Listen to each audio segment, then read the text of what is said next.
Bertie County officials are working to help people who lost their homes and belongings in last week's EF3 tornado. The county has an intake center working with storm victims. 90 Your Sign's Amber Joseph shares one victim's story of survival and how she's being helped.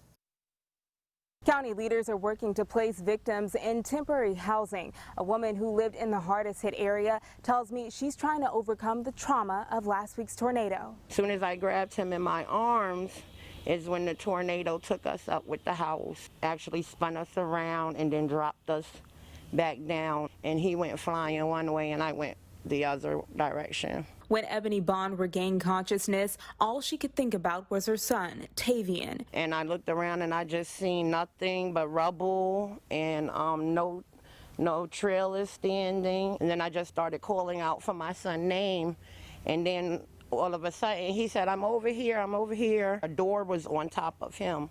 So he pushed the door off of him and then he just ran towards me. Bond and her son survived, but they and their neighbors lost their homes. Waited the storm out and waited for rescuers to come and rescue us. Bond's experience was traumatic, but she's thankful to be alive. Thank God, thank God. That's all I can keep saying is thank God me and my son are okay.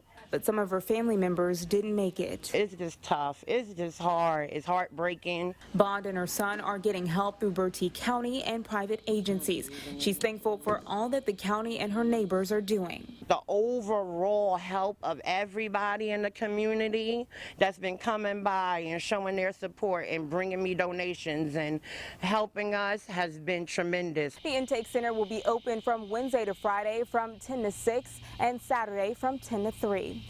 In Bertie County, Amber Joseph, 9 on your side.